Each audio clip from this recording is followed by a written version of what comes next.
السلام على رسول الله محمد صلى الله عليه وعلى آله وصحبه أجمعين أما بعد. கண்ணியத்திற்கும் மிகுந்த மதிப்பிற்கும் உரிய சகோதரர்களே, அல்லாஹ்வின் நடிகார்களே, அல்லாஹ்வுடைய மலத்தான பேரர்களால் இரவு தொழுகையை நிறைவேற்றியதற்கு பின்னால் தினமும் ஒரு நபித்தோழர் அவர்களுடைய வாழ்வோ படிப்பினை என்ற தலைப்பில் ஒவ்வொரு நபித்தோழருடைய வாழ்க்கையில் பல்வேறு விஷயங்களை நாம் அறிந்து வருகின்றோம். அந்த வகையில இன்றைக்கு நாம் அறிந்து கொள்ள இருக்கக்கூடிய நபித்தோழர் ஸைத் இப்னு சாபித் ரலியல்லாஹு அன்ஹு என்ற சஹாபியார். பொதுவாக அந்த நபித்தோழருடைய வரலாற்றுக்குள்ளே செல்வதற்கு முன்பாக ஒரு அடிப்படையான விஷயத்தை நாம் புரிந்து கொள்ள வேண்டும். நம்முடைய வாழ்க்கையில எல்லா சூழ்நிலைகளிலுமே நன்மைகள் செய்வதற்கான சந்தர்ப்பங்கள் என்பது கிடைப்பதற்கான உத்தரவாதம் கிடையாது. சில நேரங்களில் நமக்கு மிகச்சிறந்த வாய்ப்புகள் வரும். அந்த வாய்ப்புகள் இன்னொருவருக்கு வருமா என்று கேட்டால் கிடையாது. இன்னொரு சந்தர்ப்பத்தில் வருமா என்று கேட்டாலும் கிடையாது. ஒரு சந்தர்ப்பத்தில் தான் அந்த வாய்ப்பு அமையும். ஆனால் அந்த வாய்ப்பு என்பது மகத்தான வாய்ப்பு. நம்முடைய வாழ்க்கையில நாம் இறந்த பிறகு கூட நன்மைகளை அள்ளித் தருகின்ற வாய்ப்பு. அந்த மாதிரியான வாய்ப்புகள், சந்தர்ப்பங்கள் என்றாலும் ஒரு நாள் கிடைக்கும் என்றாலும் கூட அந்த வாய்ப்பை பெறுவதற்கு நம்மை நாம் தயார்படுத்திக் கொள்வது என்பது மிக முக்கியமானது. நம்மை தயார்படுத்திக் கொண்டு தயார் நிலையில் இருந்தோம் என்று சொன்னால்தான் அந்த வாய்ப்பை நாம் பெற முடியும். தயார்படுத்திக் கொள்ளவில்லை என்று சொன்னால் அந்த வாய்ப்பு நிச்சயமாக நமக்கு கிடைக்காது. அந்த வகையில இஸ்லாமிய வரலாற்றிலேயே அரும்பெரும் வாய்ப்பாக கருதப்படுகின்ற திருக்குர்ஆனை தொகுப்பதற்கான வாய்ப்பினை அல்லாஹ் ரப்பல் ஆலமீன் ஸைத் இப்னு சாபித் ரலியல்லாஹு அன்ஹு என்ற ஒரு நபித்தோழருக்கு கொடுத்தான். ஏன் அந்த நபித்தோழருக்கு கொடுத்தான்?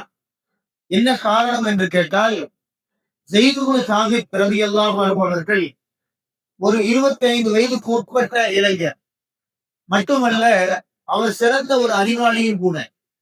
இளைஞர்களை பொறுத்தவரை சிறுபிராயத்திலே சில பேர் துருதுரு என்று இருப்பார்கள். படிப்பிலே மிகுந்த புத்திசாலித்தனமாக படு சுட்டியாக இருப்பார்கள். இது மாதிரியான இளைஞர்கள் தன்னுடைய அறிவுத்திறனை வளர்த்து கொண்டார்கள் என்று சொன்னால் வாழ்க்கையில மற்றவர்களுக்கு கிடைக்கப்பெறாத வாய்ப்புகள் இவர்களுக்கு கிடைக்கும்.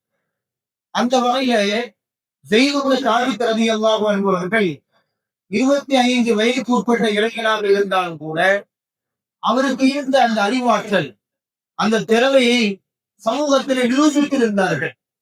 அதன் விளைவாக நபிகள் நாயகம் ஸல்லல்லாஹு அலைஹி வஸல்லம் அவர்கள் தன்னுடைய வாழ்க்கையில குர்ஆன் இறங்கும் போது அந்த வகையை எழுதுவதற்காக வேண்டி காத்திபுல் வகை எழுதக்கூடியவர்களுடைய பட்டியலில் இவருக்கும் ஒரு இடம் கொடுத்திருந்தார்கள்.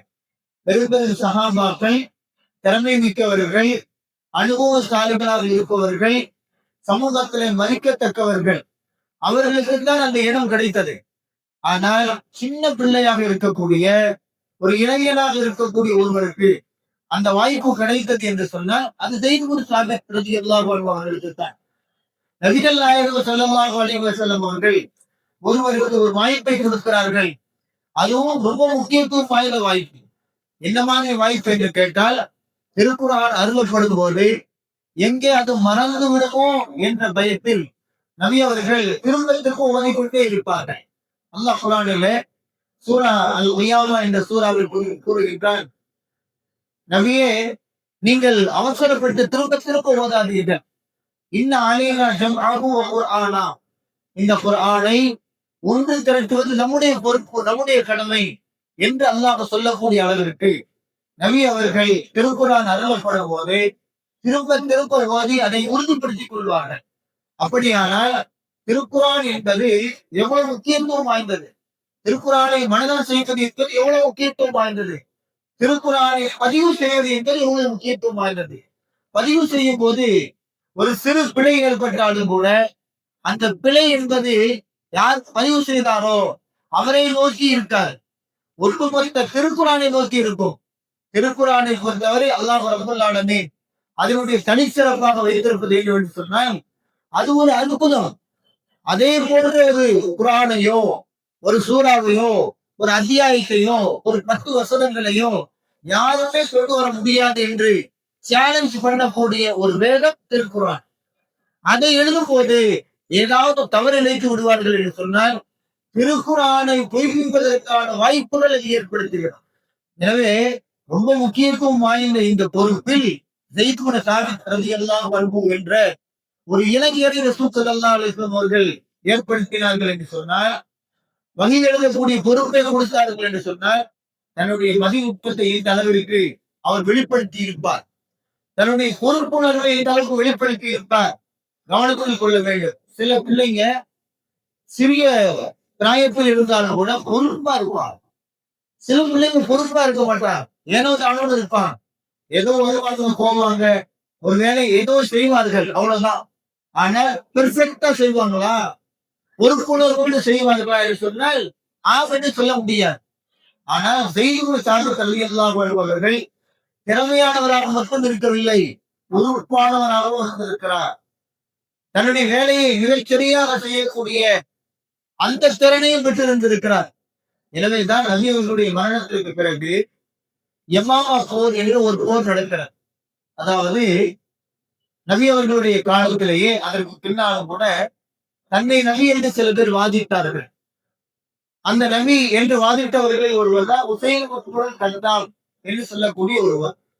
உசைலமத்துடன் கல்தாம் என்று சொல்லக்கூடிய ஒருவர் உசைலமா என்று சொல்வார்கள். அவரை அபூபக்கர் ரலியல்லாஹு அன்ஹு அவருடைய ஆட்சி காலத்துல கொன்று விடுவதற்காக வேண்டி ஒரு போர் நடந்தது. அந்த போர் யமாமா என்று சொல்லப்படக்கூடிய அந்த பகுதியில நடந்த போர். அந்த போர்க்களத்தில் பங்கேற்பதற்காக வேண்டி நிறைய நபித்தோழர்கள் போனார்கள். அதுல ஹாஃபில்களாக இருந்தவர்கள், குர்ஆனை அதிகம் மனனம் செய்தவர்களும் போயிருந்தார்கள். அந்த போர் மிகவும் கொடூரமான ஒரு முக்கியமான போர் என்று நாம் சொல்லலாம். அதிலே அந்த பக்கத்திலேயும் நிறைய உயிர் சேதம் நடந்தது, இந்த பக்கத்திலேயும் உயிர் சேதம் நடந்தது. இந்த பக்கத்தில் சஹாபாக்களுடைய பக்கத்துல நிறைய ஆஃபில்கள் இறந்து விட்டார்கள், குர்ஆனை மனனம் செய்தவர்கள். உமர் ரலியல்லாஹு அன்ஹு அவருடைய உள்ளத்தில இப்படியே போய்கொண்டே இருந்தால் குர்ஆன் படிப்படியாக அழிந்து போய்விடும் என்ற எண்ணம் அவர்களுக்கு ஏற்பட்டது. அவர்களுடைய உள்ளத்தில இந்த எண்ணத்தை ஏற்பட வைத்தது அல்லாஹ் தான். அவர்கள் அபூபக்கர் ரலியல்லாஹு அன்ஹு அவர்களை கண்டித்து சொன்னார்கள், போர்க்களத்திற்கு செல்லக்கூடிய குஃபார்கள் கொல்லப்படுவதன் மூலமாக குர்ஆனும் அவர்களோடு சேர்ந்து சென்று கொண்டிருக்கிறது. எனவே குர்ஆனை பாதுகாக்க வேண்டும் என்றால் அதை ஒரு எழுத்து வடிவிலே புத்தகமாக எழுத வேண்டும் என்று சொன்னார்கள். அபூபக்கர் ரலியல்லாஹு அன்ஹு அவர்களுக்கு விருப்பமில்லை. நபி அவர்கள் செய்யாததை நாம் எப்படி செய்ய முடியும்? திரும்ப திரும்ப வலியுறுத்தினார்கள். அதன் பிறகு அவர்கள் உள்ளத்துல குர்ஆனை தொகுக்க வேண்டும் என்ற எண்ணம் ஏற்பட்டது. யாரிடமே இந்த பொறுப்பு ஒப்படைக்கிறது? சஹாபாக்கள் எத்தனை சஹாபாக்கள் இருந்திருக்கிறாங்க? அலி ரலியல்லாஹு அன்ஹு இருக்கிறாங்க, பெரும் பெரும் சஹாபாக்கள் இருக்கிறார்கள். அந்த பெரும் பெரும் சஹாபாக்களுக்கு மத்தியில ஸைத் இப்னு சாபித் ரலியல்லாஹு அன்ஹு அவர்களை அபூபக்கர் ரலியல்லாஹு அன்ஹு அவர்கள் அழைத்து சொன்னார்கள், இன்னக ரஜுலுன் ஷாபுன் ஆஃபிலுன் லா நப்தஹிமுக. நீங்கள் ஒரு இளைஞர். எப்படிப்பட்ட இளைஞர் என்று கேட்டால் புத்திசாலியான இளைஞர் மட்டுமல்ல, உண்மை நாம் சந்தேகிக்க மாட்டோம். நீங்கள் நபி ஸல்லல்லாஹு அலைஹி வஸல்லம் காலத்திலேயே வகை எழுதக்கூடியவராக இருப்பீர்கள். எனவே இந்த பொறுப்பை நீங்கள் எடுத்துக் கொள்ளுங்கள். குர்ஆனை ஒன்று திரட்டுவதற்கான பொறுப்பு, அதை புத்தக வடிவில் கொண்டு வருவதற்கான பொறுப்பு, இந்த பொறுப்பை நீங்கள் எடுத்துக் கொள்ளுங்கள் என்று சொல்லும் போது அவர்கள் ரொம்ப பயந்தார்கள். ஏன் பயந்தார்கள் என்று கேட்டால், ஒரு பிழை வந்துவிட்டாலும் கூட அது மிகப்பெரிய சமூகத்திலே விளைவுகளை ஏற்படுத்திவிடும், மார்க்கத்தில் விளைவுகளை ஏற்படுத்திவிடும் என்பதனால் ரொம்ப பயந்தார்கள். அவர்கள் சொன்னார்கள், ஒரு மலையை பெயர்த்து இந்த இடத்திலிருந்து இன்னொரு இடத்திலே மாற்றி வைத்து விடுங்கள் என்று சொன்னாலும் கூட அதை நான் தேடி விடுவேன். அதை விட மிகவும் பொறுப்பு நிறைந்ததாக, முக்கியத்துவம் வாய்ந்ததாக இந்த குர்ஆனை தொகுக்கக்கூடிய பணி இருக்கிறது என்று சொன்னார்கள். காரணம் என்னவென்றால், குர்ஆனை தொகுக்கும் போது ஒரு பிழை கூட வந்துவிடக் கூடாது. நீங்கள் புத்தகத்தை எழுதக்கூடியவர்களை பாருங்கள். ஒரு புத்தகம் அச்சிட்டு வெளியிட்டிருக்கிறார்கள் என்றால் முதல் எடிஷன், இரண்டாவது எடிஷன், மூன்றாவது எடிஷன், நிறைய எடிஷன் வரும். ஒவ்வொரு எடிஷன்லயுமே முதல்ல இருந்து சில மாற்றங்கள், இரண்டாவது எடிஷன்ல, மூன்றாவது எடிஷன்ல சில மாற்றங்கள், நான்காவது எடிஷன்ல சில மாற்றங்கள். எவ்வளவு பெரிய எழுத்தாளராக இருந்தாலும் கூட மாற்றம் என்பது மாறாதது என்பதை போல தொடர்ந்து ஒவ்வொரு எடிஷன்லையும் வந்துகிட்டே இருக்கு. ரஷ்யால வந்து ஒரு மிகப்பெரிய எழுத்தாளர் இருக்கிறார். அவர் பேர் லியோ டால்ஸ்டாய் என்று சொல்லக்கூடிய இன்னொரு எழுத்தாளர். அவர் எந்த அளவிற்கு தன்னுடைய எழுத்தை மாற்றிக்கொண்டே இருப்பார் என்றால், எல்லாவற்றையும் எழுதி முடிந்துவிட்டு அச்சகத்துக்கு போய் அச்சிலை ஏறும் போது கூட தன்னுடைய எழுத்திலே சில பிழைகளை சரி செய்வார். சில இடங்களில் இந்த எழுத்துக்கு மாற்றாக இந்த வார்த்தைகளை போடுங்கள் என்று சொல்லக்கூடிய அளவிற்கு மிகச்சிறந்த எழுத்தாளர், ரஷ்யாவினுடைய புகழ்பெற்ற எழுத்தாளர் லியோ டால்ஸ்டாய். அப்படியானால் திருக்குறானை பொறுத்தவரை அப்படியெல்லாம் மாற்ற முடியாது. ஒரு தடவை எழுதிட்டோம் அப்படின்னு சொன்னா திரும்ப மாற்ற முடியாது. மாற்றுவதற்கான வாய்ப்புகள் கிடையாது. இரண்டாவது, அல்லாஹ் எப்படி சொன்னானோ அப்படித்தான் எழுதணும். நம்ம இஷ்டத்துக்குலாம் என்ன செய்ய முடியாது, எழுத முடியாது. தமிழ்ல பொறுத்த வரைக்கும் ஒரு பொருள் இருக்கும், பல வார்த்தைகள் இருக்கும். ஒரே ஒரு பொருள் தான், பல வார்த்தைகள் இருக்கும். உதாரணத்துக்கு சொல்றதால்தான் சொன்னார்கள் அப்படின்னு இருக்கு. சொன்னார்கள், கூறினார்கள், நவீன்றார்கள், திருவுளமானார்கள் அப்படின்னு சொல்றோம். எல்லா வார்த்தைக்கும் என்ன பொருள்? ஒரே அர்த்தம் தான். அப்ப சொன்னார்கள் என்ற இடத்துல கூறினார்கள் என்று சொன்னா தப்பில்லை. கூறினார்கள் என்று சொன்ன இடத்துல, சொல்ல வேண்டிய இடத்துல திருவுளமானார்கள், நவீன்றார்கள் என்று சொன்னால் தப்பு இல்லை. ஆனால் திருக்குறான் எழுதும்போது அப்படிலாம் செய்ய முடியாது. அந்த என்ன சொன்னானோ அதைத்தான் அப்படியே பதிவு பண்ணணும். ஒரே பொருளில் இருக்கக்கூடிய வேறொரு வார்த்தையை கூட உபயோகப்படுத்துவது உரிமைகள் கிடையாது. திருக்குறான் என்பது தொகுக்கப்படும் போது மிக மிக கேர்ஃபுல்லாக செய்ய வேண்டிய ஒரு பணி.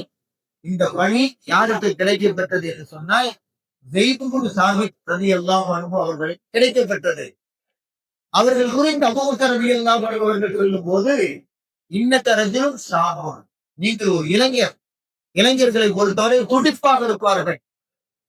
கிழவர்களை போல, வயோதிகர்களை போல துடிப்பற்று இருக்க மாட்டார்கள். இரண்டாவது ஆக்குலு, ஒரு புத்திசாலி. மூன்றாவது நம்பிக்கை கூடியவர். எல்லா புத்திசாலிகளும் நம்பிக்கையாளர்களாக இருப்பார்கள் என்று சொல்ல முடியாது. பணத்துக்கு விலை போகக்கூடியவங்க எல்லாம் நிறைய இருக்கிறாங்க. ஆனா நீங்க அப்படி கிடையாது. நீ யார் தெரியுமா? இரண்டாவது, அந்த காலத்துல எப்படிப்பட்ட காலம் அது? யூதர்கள் இஸ்லாத்தினுடைய, முஸ்லிம்களுடைய காலை வாரி விடுவதற்கு எப்பவுமே தயாராக இருந்த காலம். உலகத்திலேயே ஒரு கேடுகட்ட சமுதாயம் என்றால், ரொம்ப ரொம்ப மோசமான இழிவான சமுதாயம் என்றால் அது இந்த சமுதாயம் தான். எதையும் செய்வதற்கு தயாராக இருப்பார்கள். எந்த இருக்கைக்கும் போறதுக்கு தயார் இருப்பாங்க. எப்ஸ்டீன் ஃபைல் என்று சொல்லக்கூடிய ஒரு ஃபைல் இப்போ வந்து பிரபலியமா இருக்க பார்த்தீங்களா? அந்த ஃபைல்ல எப்ஸ்டீன்கிறவர் யாரு? இஸ்ரேலை சார்ந்த ஒரு யூதர். பெரும் பெரும் தலைவர்கள், பெரும் பெரும் அதிகாரம் மிக்கவர்கள், பவர்ஃபுல் மனிதர்கள் நம்முடைய கட்டுப்பாட்டில் கொண்டு வருவதற்கு ஒப்படைப்புள்ள வேணும்னா சப்போர்ட் பண்ணுவான். பொம்பளை பெண்கள் வேண்டுமானால் சப்போர்ட் பண்ணுவான். மது வேண்டுமானாலும் கொடுப்பாங்க.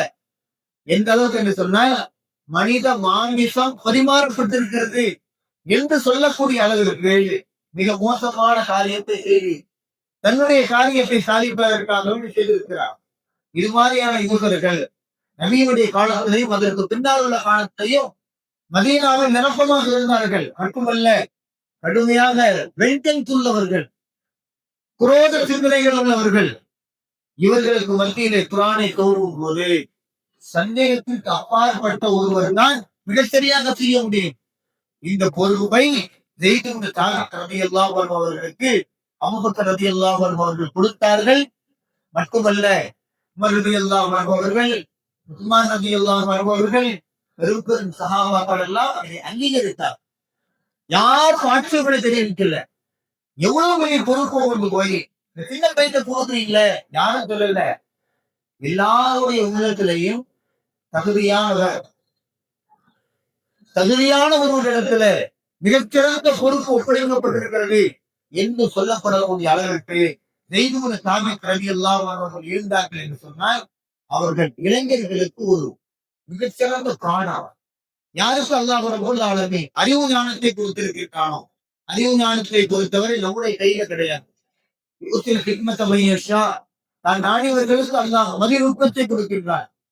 அவன் யூத்தில் ஹிக்மத ஃபகத் ஊத்தி கைரன் கதீரா, யாருக்கு ஹிக்மத் வழங்கப்பட்டிருக்கிறதோ அவர்கள் அநேக அருள்களை வழங்கப்பட்டவர்கள், அநேக நன்மைகளை வழங்கப்பட்டவர்கள் என்று அல்லாஹ் குர்ஆனில் கூறுகின்றானே, அதற்கொப்ப நல்ல அறிவு ஞானம் வழங்கப்பட்ட அவர்கள் குர்ஆனை தொகுத்து இந்த சமூகத்தில் ஒப்படைத்திருக்கிறார்.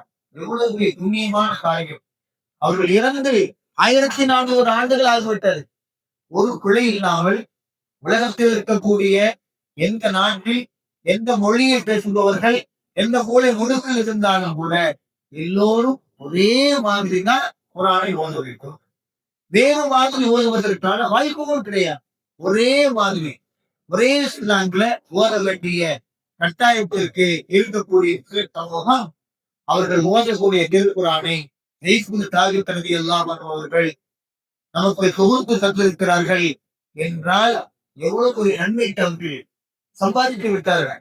1400 ஆண்டுகளுக்கு முன்னால் இறந்து விட்ட அவர்களுக்கு இன்றைக்கு கோடான கோடி முஸ்லிம்கள் தராவியில தொழுகைக்கு வெளியில குர்ஆனை கற்பதற்காக வேண்டி, கற்றுக் கொடுப்பதற்காக வேண்டி பல்வேறு கோணங்களில் ஓதிக்கொண்டிருக்கிறார்கள், ஆய்வு செய்து கொண்டிருக்கிறார்கள். எல்லா நன்மைகளும் அவர்களுக்கு போய் சேரும் என்பது மாற்று கருத்து இல்லை. எனவே ஒரு மிகப்பெரிய காரியம் நம்மிடத்திலே ஒப்படைக்கப்பட இருக்கிறது என்று சொன்னால் நாம் அதற்கு நம்மை தயார்படுத்திக் கொள்ள வேண்டும். தயார்படுத்தினால் மட்டும்தான் அந்த வாய்ப்புகளை நாம் பெற முடியும். ரசூல் ஸல்லல்லாஹு அலைஹி வஸல்லம் அவர்கள் நபியாக அனுப்பப்பட்டார்கள் என்று சொன்னால் ஏதோ 1-2 நாள்ல இருக்க முடியும் கிடையாது. சிறு பிராயத்திலேயே பொய் சொல்லாதவர்கள், அமானித மோசடி செய்யாதவர்கள், யாருக்கும் எந்த துரோகமும் செய்யாதவர்கள், இணை கற்பிக்காதவர்கள், இப்படியெல்லாம் தனக்கு உண்டான தயாரிப்புகளை நபி அவர்கள் மிகச்சரியாக செய்திருந்ததன் காரணமாக அல்லாஹ்வுடைய உதவியை இருந்ததனால்தான் பெரும் செல்வந்தர்கள் எல்லாம் ஏகிக் கொண்டிருந்த அந்த பதவிக்கு அல்லாஹ் ரப்பல் ஆலமீன் ஒரு அனாதையாக இந்த சமூகத்திலே வாழ்ந்து கொண்டிருந்த நபிகள் நாயகம் ஸல்லல்லாஹு அலைஹி வஸல்லம் அவர்களை தேர்வு செய்தார். மற்றவர்கள் கூட எதிர்ப்பு தெரிவிக்கும் போது அல்லாஹ் குர்ஆனிலே சொன்ன அல்லாஹு அலமு ஹைசு யஜஅலு ரிசாலத்தஹு, தன் தூதுத்துவத்தை எங்கே வைக்க வேண்டும், யாருக்கு கொடுக்க வேண்டும் என்பதை அல்லாஹ்வுக்கு மிக தெரியும். வேற யாரும் அதில் கருத்து சொல்வதற்கு, அபிப்பிராயம் சொல்வதற்கு எந்த தகுதியும் கிடையாது என்று சொல்லக்கூடிய அளவிற்கு அல்லாஹ் ரப்பல் ஆலமீன் அவர்களை தேர்ந்தெடுத்தார். எனவே இளைஞர்களை பொறுத்தவரை சிறு பிராயத்திலேயே ஒழுக்கம், நல்ல பண்பாடுகள், பழக்க வழக்கங்கள், அறிவை ஏற்படுத்திக் கொள்வது, நம்முடைய திறமைகளை வளர்த்துக் கொள்வது, இதில் கெட்டிக்காரத்தனமாக இருப்போம் என்று சொன்னால் உலகத்திலே நாம் ஆளுகின்ற காலத்தில் அரும்பெரும் வாய்ப்புகள் நமக்கு கொந்தடையும். அந்த ஒரு காரியத்தை செஞ்சா போதும், வேறையும் செய்ய தேவையில்லை.